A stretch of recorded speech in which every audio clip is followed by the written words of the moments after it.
Ndabasuhuje kandi bifurije gukomeza kugira ibihe byiza mwese mwahisemo gukurikira gahunda za Lemigo TV n'umwanya w'amakuru mu Kinyarwanda, amakuru mugiye kugezwaho na Innocent Muvunyi. Dore ingingo z'ingenzi aya makuru yacu ari bwibandeho.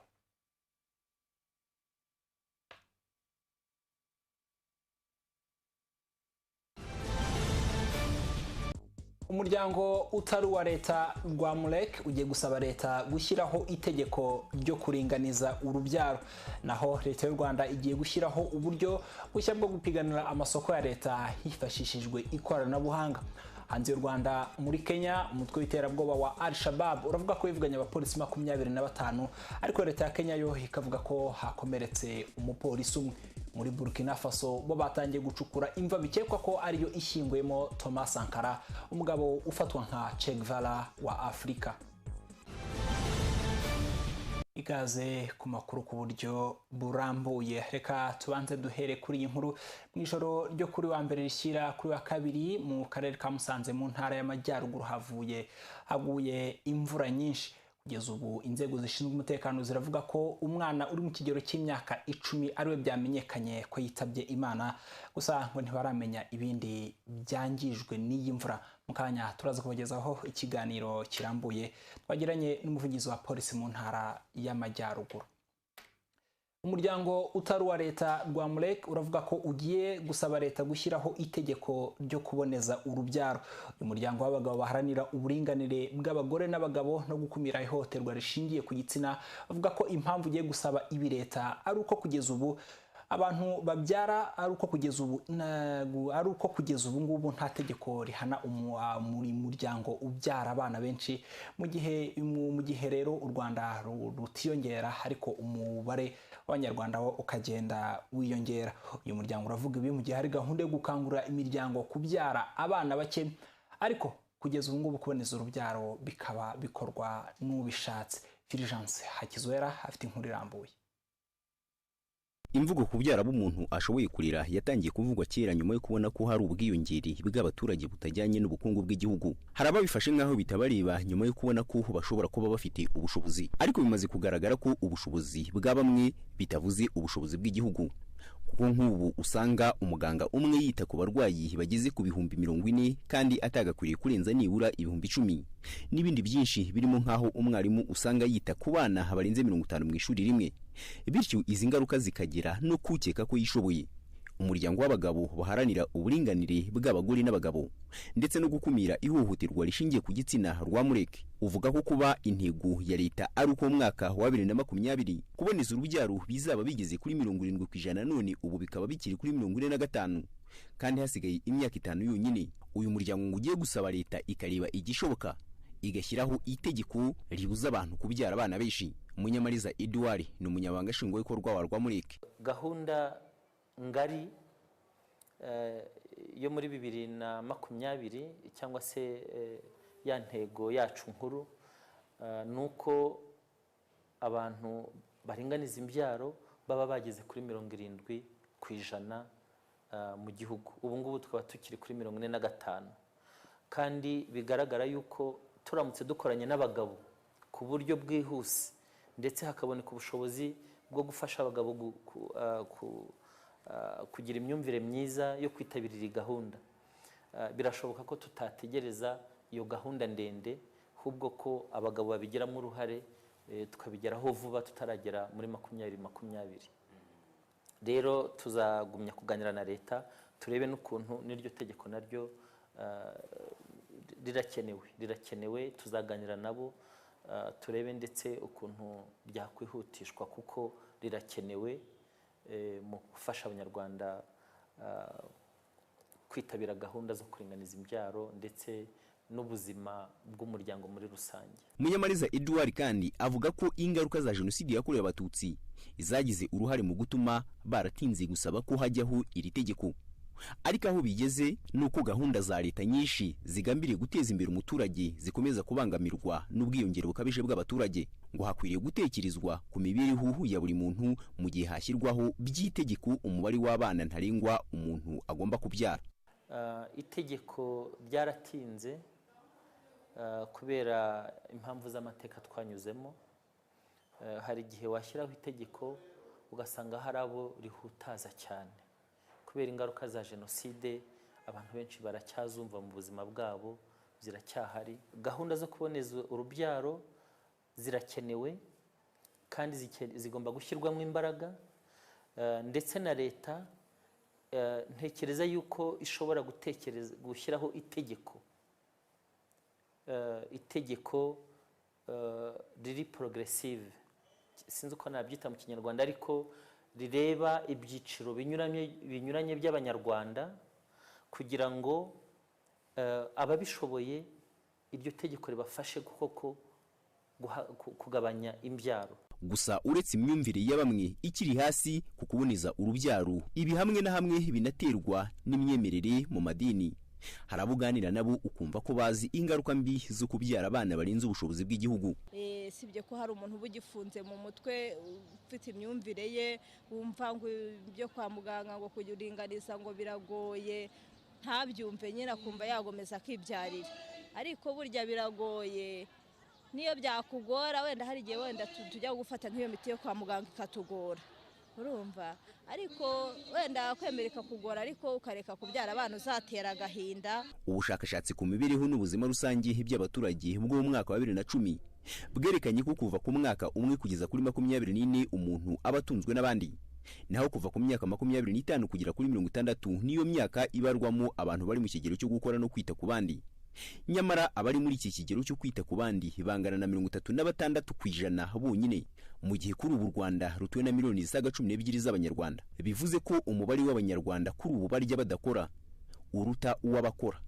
36 bonyine nibo batunga 64%. Kugeza ubu umugore umwe arabarirwa ku kigero cya 4.6 by'abana, ni hafi 5.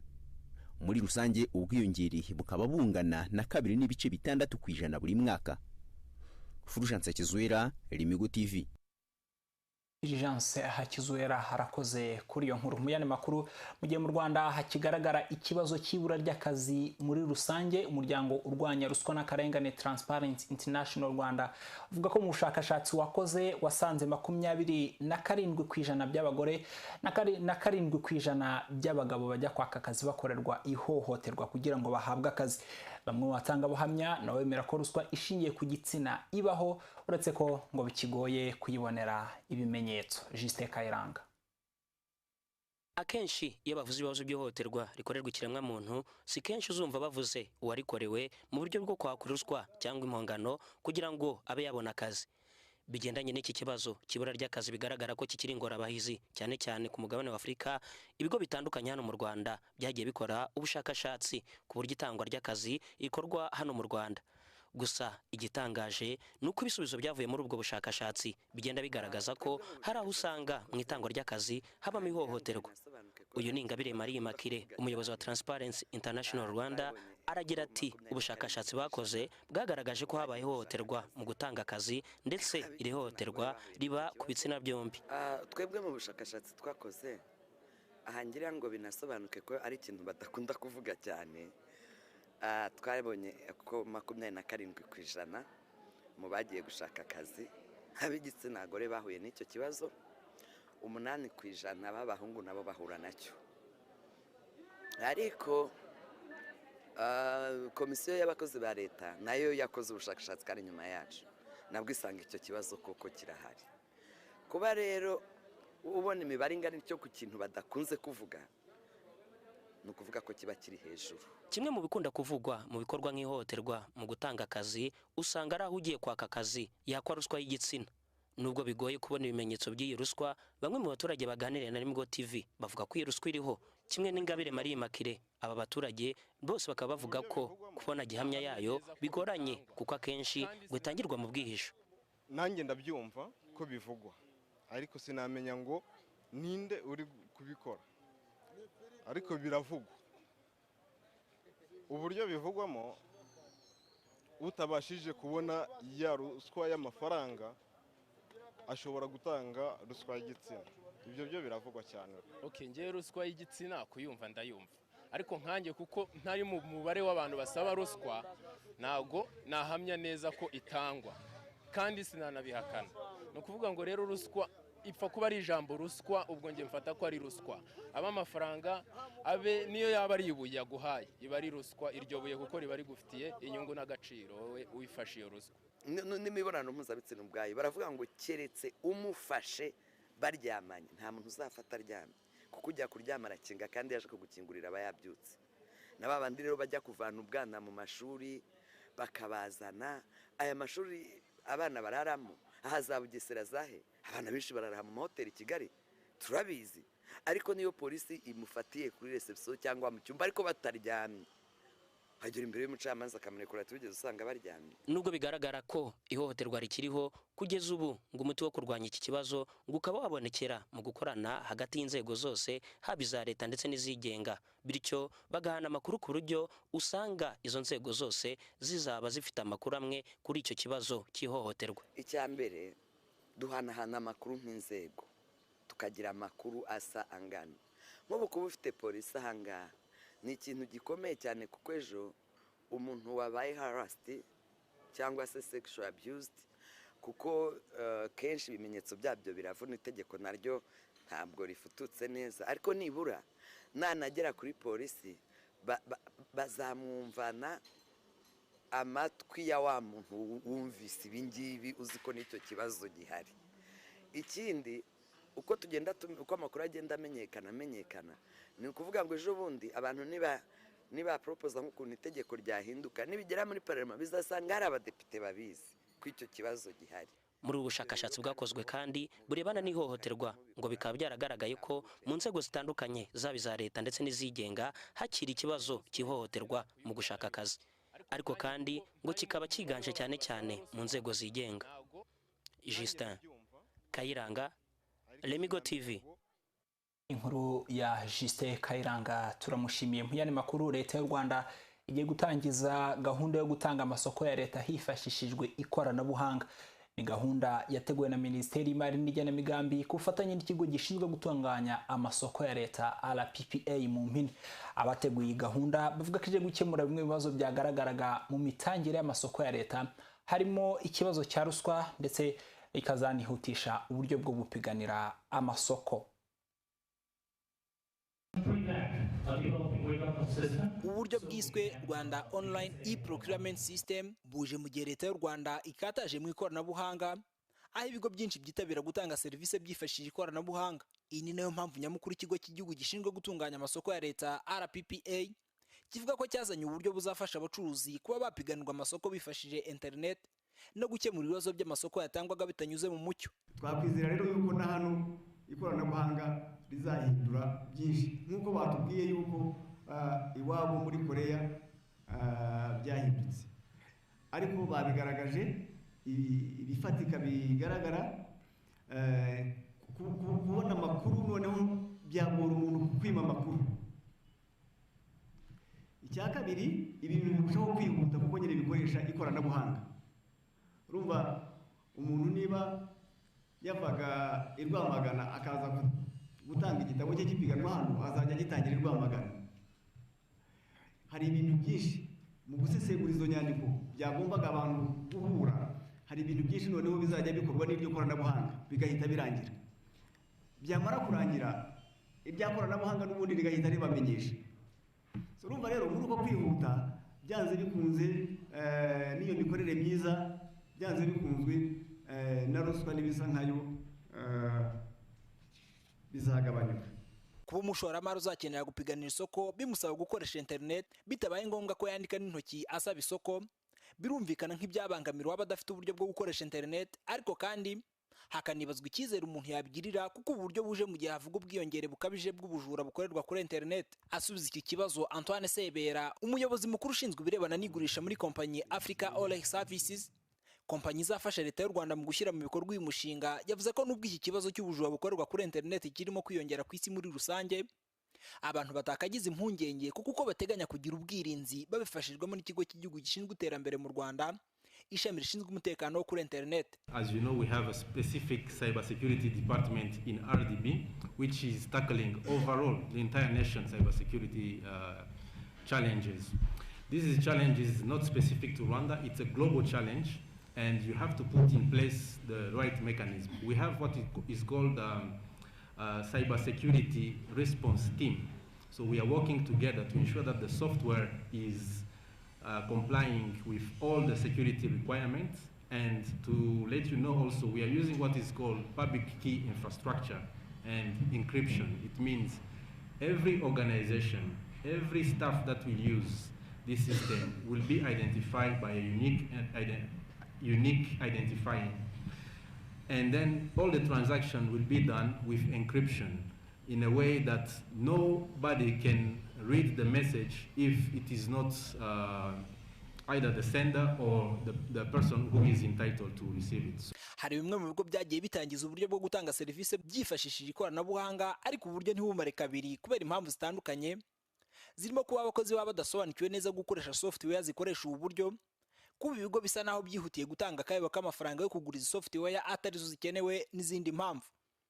Seminega Augustus, umuyobozi mukuru wa RPPA, avuga ko ibi bitaca intege abantu kuko izi mpungenge zose zabanje gutekerezwaho. Abo bareka gukora gahunda z'iterambere ngo baratinya kuzahura n'ibibazo, ariko iyo ibibazo byabaye ubundi nyine bibera abantu isomo, noneho ryo kwitwararika cyane inzira bagiye gufata.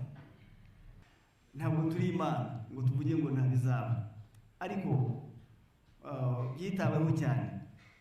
Ubuyobozi bw'ikigo gishinzwe gutunganya amasoko ya leta bavuga ko uyu mushinga wiganwa ubushishozi kuko babanje kurebera no ku bindi bihugu nka Korea y'Epfo aho uyu mushinga wakunze. Bimwe mu bindi bihugu byifashisha ubu buryo harimo igihugu cya Vietnam, Mongolia, Costa Rica, Yordani, mu gihe muri Afurika ibihugu nka Tunisia, Cameroon ari byo byonyine bikoresha ubu buryo. Nta shusho rusange itangwa na RPPA y'ibibazo byaba byaraturutse ku gukoresha uburyo bwari busanzwe, ariko irasobanura yumvikanisha ko uburyo buzaza buje gukemura ibibazo byose byari bisanzwe. Ariko iki kigo cyabwiye itangazamakuru ko uburyo bwo gupiganirwa amasoko hifashishije ikoranabuhanga buzaza gukemura ibibazo bitandukanye birimo n'ikibazo cya ruswa yavugwaga mu gutanga amasoko ya leta. Biteganyijwe ko gahunda yo gutangiza uburyo bwiswe Rwanda Online E-Procurement System buzamara amezi 16.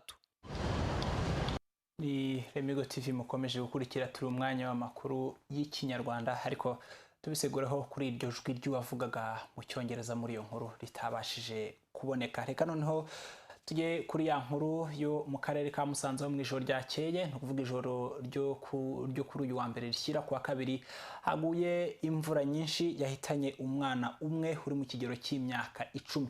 Inzego zishinzwe umutekano ziravuga ko uyu nguyu ari wabashiye kumenyekana, ariko nanone ngo ntibarasha kumenya ibindi byangijwe n'iyi mvura. Ku murongo wa telefone twavuganye n'umuvugizi wa polisi mu ntara y'Amajyaruguru, ni Chief Inspector of Police Andre Hakizimana, atubwira uko ubu ngubu byifashe. Ubu situation yabaye normal, nta kibazo gihari.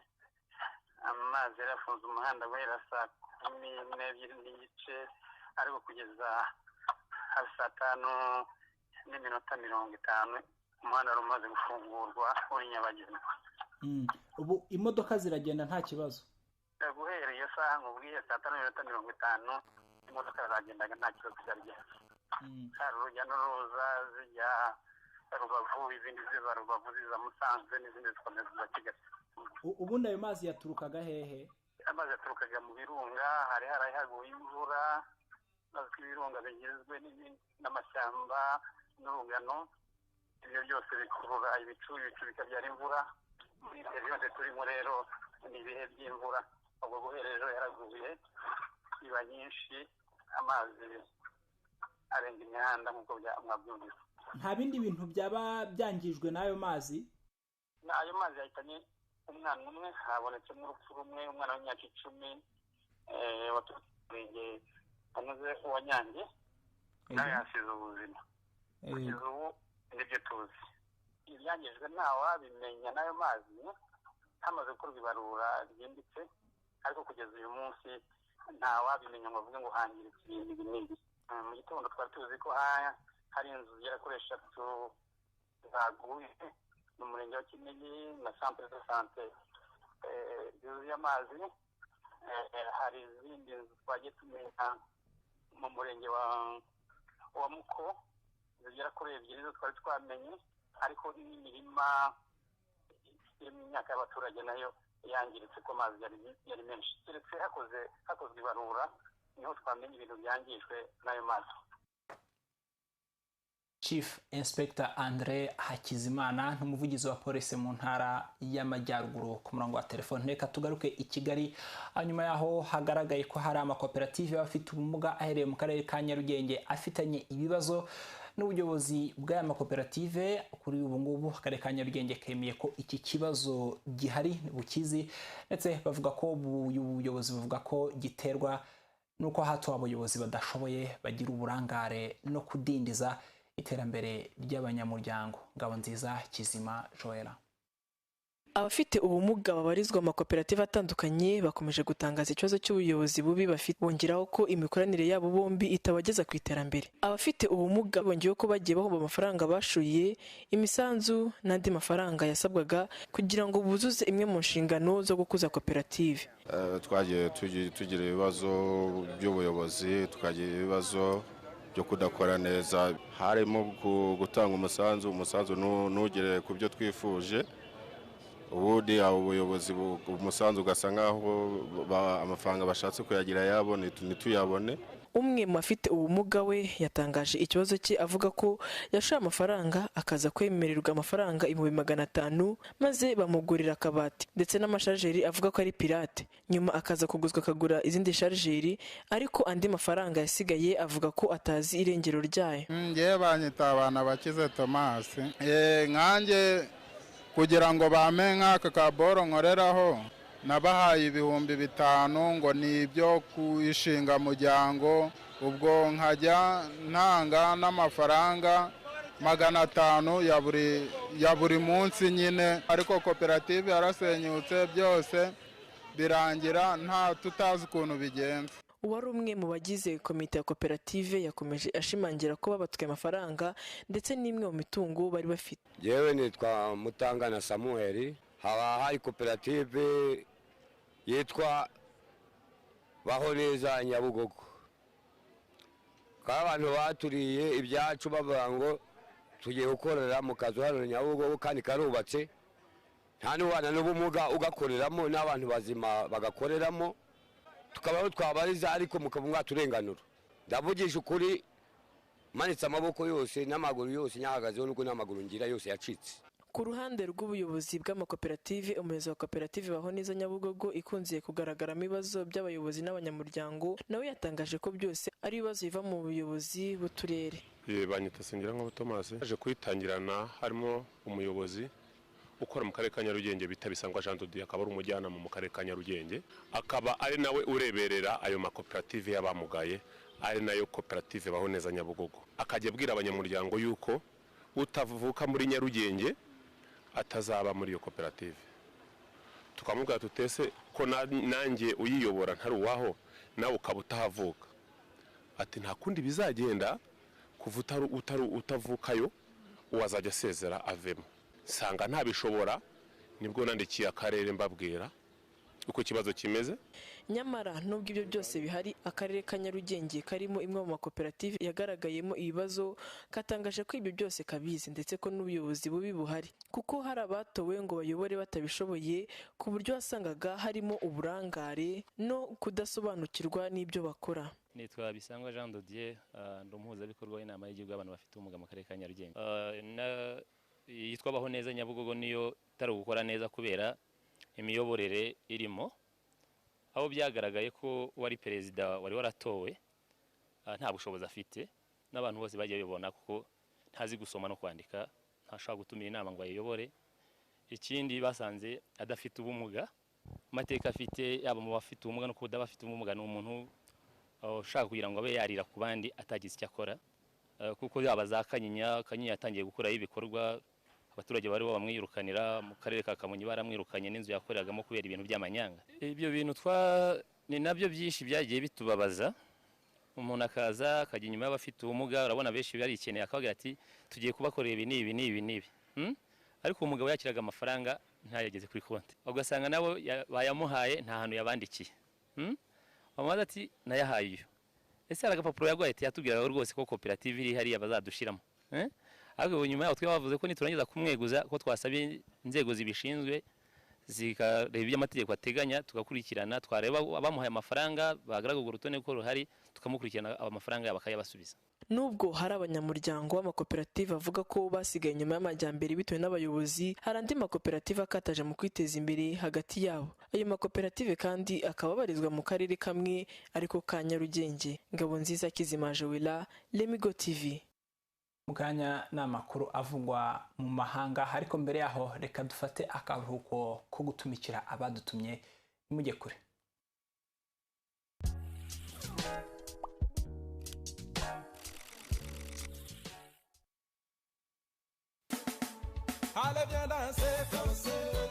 Wifuje gucuruza ukunguka ariko imbogamizi ikaba kubura abakiriya, wabuze se ko igisubizo cy'iki kibazo cyakemutse? Yego, igisubizo ni Downtown Building, inyubako yitegeye byose ukeneye nk'umunyamujyi. Inyubako ibereye za supermarket, amabanke, forex bureau ndetse n'izindi business. Iyi Downtown yubatse hari gare nshyashya mu mujyi wa Kigali, ahahurira amamodoka y'abagenzi bose. Si ibyo gusa, kuko iteganye n'inyubako izaba irimo amaduka y'abacuruzi bose bavuye muri quartier Matayus hano mu mujyi wa Kigali. Nyaruka hagera uhafata umwanya w'ubucuruzi cyangwa biro, kuko amazu afite ibikoresho byose, kamera z'umutekano, parking yagutse, mu mazu ubwayo yagutse. Igisubizo ni Downtown. Hamagara 078 37 70 220 usobanuze byimazeyo.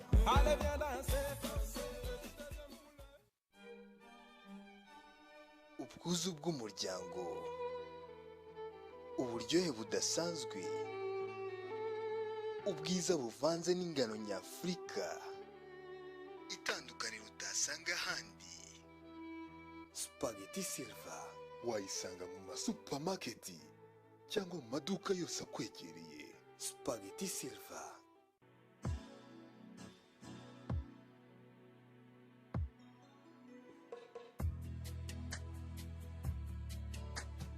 Waba wifuza ahantu heza ho kuruhukira?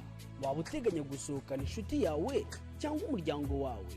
Lemigo Hotel ikomeje kubitaho, ibategurira amafunguro meza atekanywe ubuhanga we. Kwa gatanu no kwa gatandatu babibara akarusho.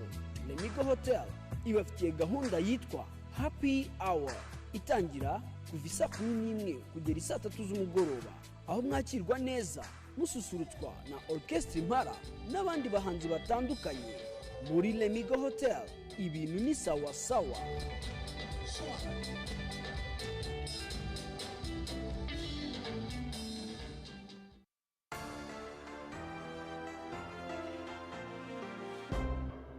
Amakuru avugwa mu mahanga tuyahere mu gihugu cya Kenya, aho umutwe w'iterabwoba wa Al-Shabaab ufite igicaro muri Somalia avuga ko yivuganye abapolisi ba Kenya 25.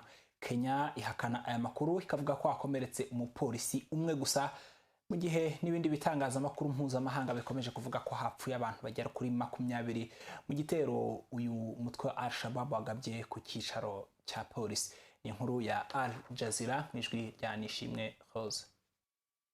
Umutwe wa Al-Shabaab uratangaza ko ivuganye abapolisi 25 mu gihugu cya Kenya, naho leta ya Kenya yo ikavuga ko hakomeretse umupolisi umwe wenyine, mu gihe ibitangazamakuru bitandukanye bitangaza ko hapfuye nibura 20 mu gitero uwo mutwe wagabye kuri polisi. Ibitangazamakuru byo muri Kenya bitangaza ko abo bapolisi biciwe mu gace ka Yumbisi mu birometero 70 ugana mu majyaruguru y'umujyi wa Garissa. Ubwo imodoka zabo zatwikwaga bari mu nzira bajya gutabara bagenzi babo bari baturikanywe n'igisasu. Umuvugizi wa polisi ya Kenya Masud Mwinyi yemeje ko iki gitero cyabaye mu gace ka Yumbisi, gusa avuga ko amakuru menshi akerekeyeho aza gutangazwa mu masaha ari imbere. Umuvugizi w'ishami rishinzwe ibikorwa bya gisirikare muri Al-Shabaab Sheikh Abdiaziz Abu Msabu yavuze ko abishe abapolisi 25, ariko ngo hari abarokotse, hari n'abandi kandi ngo bataye intwaro zabo. Gusa aya makuru yavugurujwe n'umuvugizi wa Minisiteri y'Umutekano watangaje ko hakomeretse umwe wenyine. Mu cyumweru gishize abarwanyi bo mu mutwe wa Al-Shabaab bagabye igitero mu gace mbese bashyira ibendera ryabo hejuru y'umusigiti, bafata n'umwanya bawutangamo inyigisho mbere yo kuhava berekeza mu kandi gace. Al-Shabaab ikomeje kugaba ibitero byinshi mu gihugu cya Kenya, isaba ko iki gihugu kivana ingabo zacyo muri Somalia. Kimwe mu bitero biheruka kikaba cyarahitanye abanyeshuri basaga 148 muri kaminuza ya Garissa. dukomereze muri Burkina Faso aho kuri wa kabiri batangiye gucukura imva bikekwa ko ariyo yaba ishyinguyemo Thomas Sankara, umugabo ufatwa nka Che Guevara wa Afurika. Mu gihe bazaba barangije gutaburura uyu murambo, abaganga bazaba bemerewe gukora ibizamini byerekana niba uyu ari Thomas Sankara washyinguwe ahangaha. Bikaba byarakunze gusabwa kenshi n'umuryango wa Thomas Sankara, harimo n'umugore wa nyakwigendera. Thomas Sankara bamwe bafata nka Che Guevara wa Afurika yishwe mu 1989 muri kudeta yakozwe n'uwari inshuti ye magara bwana Blaise Compaoré. Muri uyu mwaka ni nabwo Thomas Sankara yahise ashyingurwa igitaraganya. Nyuma y'urupfu rwa Thomas Sankara, Blaise Compaoré wahise afata ubutegetsi yashinjwe kuba inyuma y'urupfu rwa Sankara, ariko akabihakana yivuye inyuma, ndetse anabuza abashaka gutaburura imva ye, ahubwo akavuga ko nta kintu afite cyo guhisha kuko ukuri kuzwi. Uyu Blaise Compaoré mu kwezi kwa 8 umwaka ushize yaje gukurwa ku butegetsi mu y'imyaka 27. Yaheritswe n'igitutu cy'abaturage biraye mu muhanda bamagana umushinga wo guhindura itegeko nshinga ngo Compaoré abashe kongera kwiyamamaza. Ibiro ntaramakuru bya Faransa AFP bivuga ko guverinoma y'inzibacyuho yasimbuye Blaise Compaoré yatangaje ko umuryango wa Thomas Sankara ugomba gufashwa bishoboka byose ukabasha kumenya niba umubiri washyinguwe ari uwa Sankara. Mu murwa mukuru wa Gadugu kuri wa kabiri bugufi y'imva bikekwa ko ari ishyinguyemo Thomas Sankara ari huzuye abantu, ariko abashinzwe umutekano babangira kuhegera. Miriam Sankara, umufasha wa nyakwigendera, mu kwezi kwa gatatu ubwo guverinoma y'inzibacyuho yatangazaga ko itanze uruhushya rwo gutabura umurambo wa Thomas Sankara, yabwiye BBC ko ashaka ko ubutabera burenganura umuryango we. Dusoreze mu Buhinde aho iki gihugu gikomeje kugarizwa n'ikibazo cy'ubushyuhe bo ku gipimo cyo hejuru. Ubushyuhe bumaze kwivugana abantu bagera kuri 500. Inkuru tugezweho na Hoze Nishimwe. Ubushyuhe bukabije burimo kugaragara mu gihugu cy'Ubuhinde buri ku kigero cya -47. Ni mu gihe kingana n'ibyumweru 2 iki kibazo kigaragaye mu gihugu cy'Ubuhinde, hakaba nta kimenyetso kugeza ubu kigaragaza ko bishobora kugabanuka. Ubu bushyuhe bukabije bukaba bumaze kwivugana abarenga 500 mu gihugu cy'Ubuhinde. Ubu bushyuhe kandi bukaba bugaragara cyane mu majyepfo no mu majyaruguru y'Ubuhinde, kuko ari naho kugeza ubu hamaze gupfa abarenga 500. Abayobozi bo mu karere bakaba bihanangirije abantu kuba bahagaritse kujya ku kazi hagati ya saa 5 na saa 10. Ubuhinde bukaba bukunda kugaragaramo ikibazo cy'ubushyuhe uhereye hagati mu kwezi kwa 4 kugera mu kwezi kwa 7.